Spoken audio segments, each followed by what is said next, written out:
Pada saat ini kita masuk dalam minggu Advent keempat. Pertama-tama saya mengucapkan dulu ya selamat Hari Ibu bagi ibu-ibu PWGT. Selamat Allo Indo-Indo. Ya, mungkin ada yang belum tahu atau lupa. Hari ini Hari Ibu ya. Ya. Selamat bagi ibu-ibu, kiranya terus setia, terus diberkati, terus semangat dalam menjalani tugas tanggung jawabnya. Bagi juga calon ibu, ya, selamat juga. Dan bagi calon ibu dari anak-anakku yang jauh di sana juga ya, salam. Nah, jadi nanti penuh lagi story selamat Hari Ibu, padahal di rumah sudah melawan orang tua.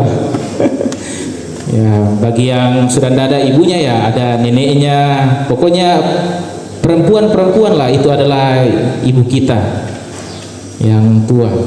Dan kiranya kita terus menghargai perempuan, menghargai ibu, hormat pada mereka selagi kita masih punya waktu dan kesempatan. Saudara-saudara, pada saat ini kita dalam renungan tema Dia akan menjadi damai sejahtera. Dia akan menjadi damai sejahtera. Ia lamendadi otona kamarampasan. Ia lamendadi otona kamarampasan. Saudara-saudara, damai sejahtera merupakan kondisi yang diharapkan oleh setiap orang. Ya, damai sejahtera atau biasa kita bilang shalom. Ya. Kalau dalam bahasa Yunani ada yang tahu?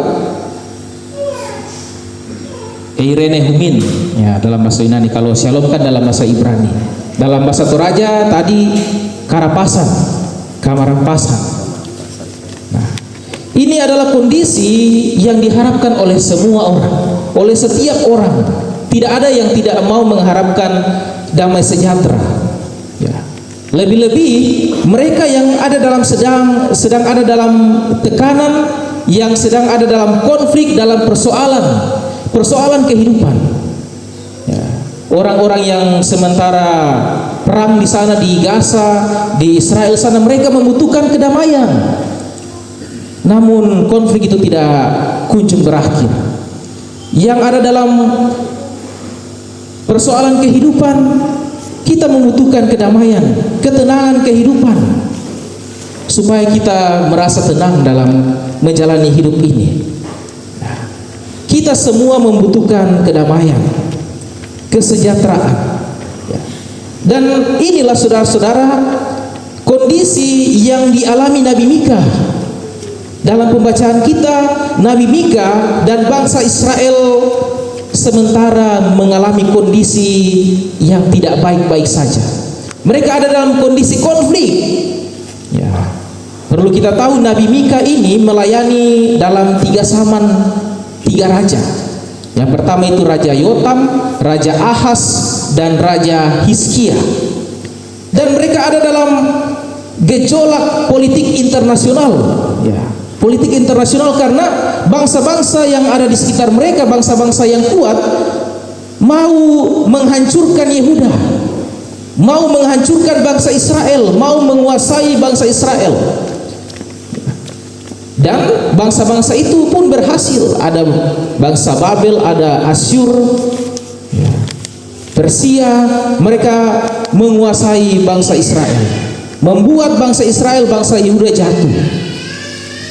Jadi Mika sementara ada dalam kondisi yang buruk, tidak ada keamanan, tidak ada kedamaian. Ya.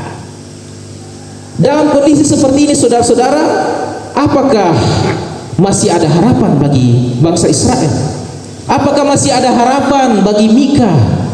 Apakah masih ada harapan bahwa akan ada damai, kesejahteraan bagi bangsa Israel? Jawabannya tentu ada, saudara-saudara. Tentu ada harapan. Masih ada harapan tentang adanya kedamaian. Masih ada harapan tentang adanya kesejahteraan yang pasti tidak akan pernah hilang. Dan itu didapatkan melalui apa? melalui pemberitaan tentang kelahiran Sang Juru Selamat, yaitu Yesus Kristus. Kesejahteraan, kedamaian yang pasti, yang tidak akan pernah hilang, itu hanya bisa dijamin melalui Yesus Kristus yang adalah Tuhan dan Juru Selamat. Saudara-saudara, kita perlu berhati-hati, karena pada kenyataannya dalam kehidupan kita sehari-hari, kita menganggap kedamaian itu hadir pada hal-hal yang sementara. Betul ya? Kita menganggap kedamaian itu hadir kalau kita punya banyak harta. Ya. Kita menganggap kedamaian itu hadir kalau saya sudah punya ini, sudah punya itu, sudah punya mobil, sudah punya rumah.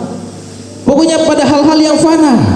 Kita menganggap kita merasakan kedamaian, kesejahteraan, ketenangan kalau kita melakukan sesuatu yang buruk. Kalau kita stres, ada masalah, ada persoalan, kita lari kemana? Ke alkohol. Pokoknya kita minum sampai mabuk. Kita menganggap itu kalau saya mabuk sudah tenang, ya bisa tidur. Ya. Tanpa kita sadari, kita menganggap itu sebagai sumber ketenangan. Padahal itu kita memberhalakan. Ada yang lari kemana? Ke narkoba. Kita menganggap ketenangan kita dapatkan dari barang-barang yang terlarang itu. Kita pakai narkoba. Ya, itu kenyataan. Ada yang menganggap ketenangan itu kalau sudah punya pasangan hidup. Ya. Kita tidak bisa, kita katakan, aku tidak bisa hidup tanpamu sayang. Iya. Gombal. Iya. Ada yang menganggap, aduh, hidupku hampa tanpa pasangan hidup. Kita menaruh harapan kepada manusia, menganggap mereka semua mampu menjaga kita, mampu membuat kita tenang, damai.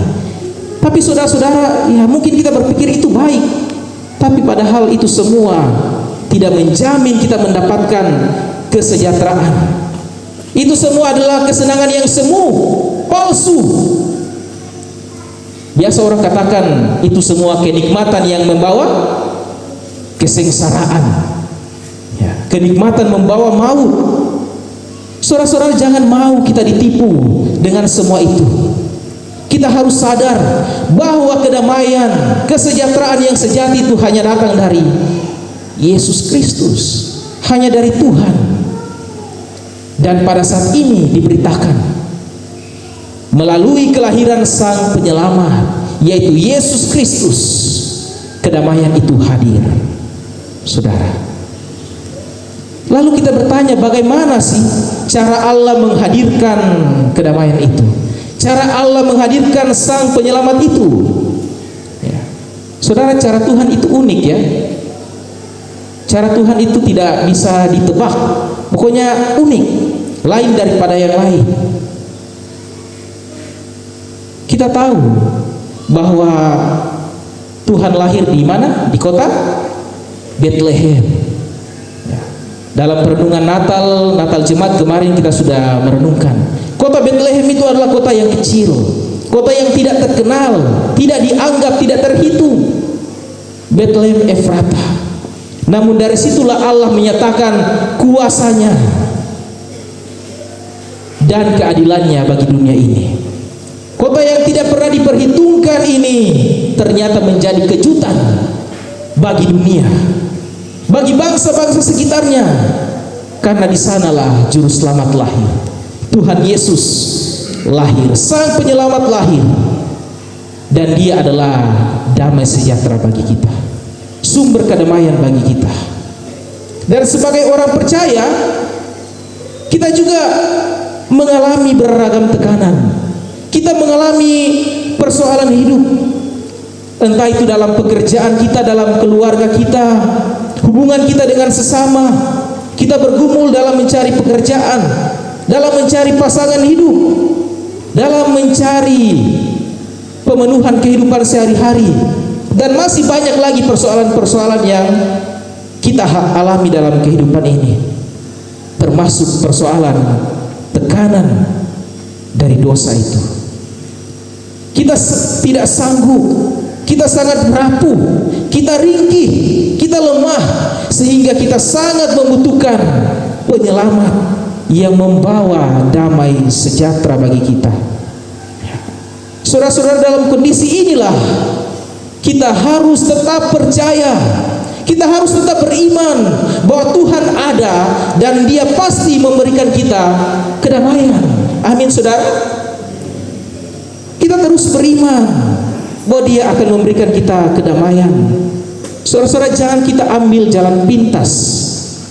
Kebanyakan kita menempuh jalan pintas, ya.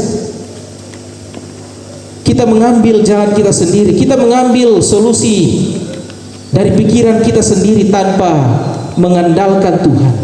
Kita pakai cara-cara kita, cara dunia yang tidak sesuai dengan kehendak Tuhan. Tetapi itu bukan malah membuat kita mendapatkan jalan keluar, tapi tambah membuat persoalan, tambah membuat kita digiring kita melakukan dosa yang baru lagi. Saudara, kita harus ikut cara Tuhan. Kita harus ikut rencana Tuhan, rancangan Tuhan. Meskipun cara Tuhan pasti berbeda dari cara kita, ya, pasti berbeda, tetapi harus tetap setia.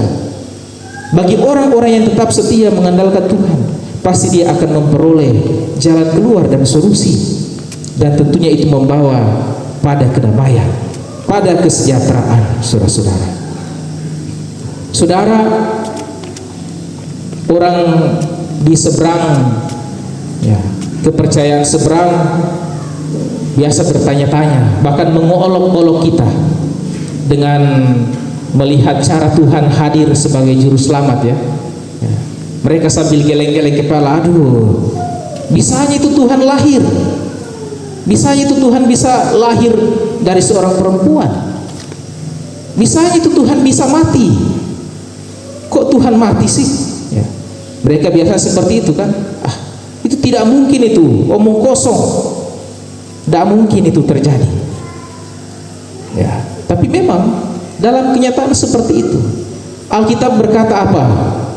Dikatakan bahwa Injil itu kebodohan bagi mereka yang tidak percaya.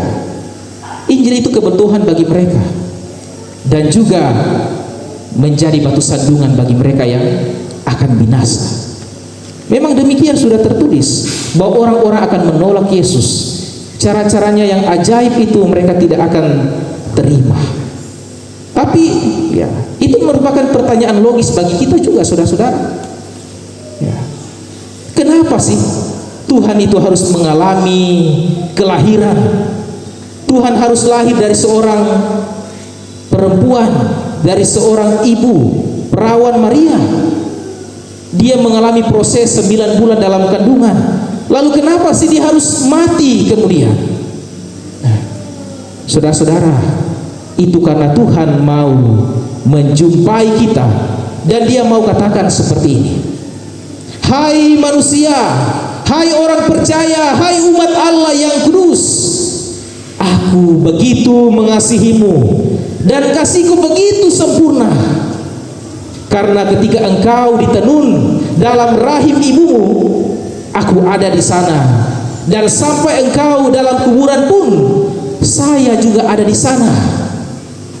Makanya aku lahir dan mengalami kematian untuk mengatakan bahwa tidak ada bagian dari kehidupanmu sedetik pun di mana kasihku tidak hadir, di mana kasihku tidak merangkul, tidak memeluk, tidak mendekap seluruh keberadaan hidupmu.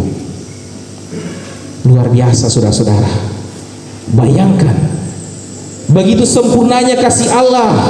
Mulai dari kita dikandung sampai kita mati, Dia ada bersama-sama dengan kita.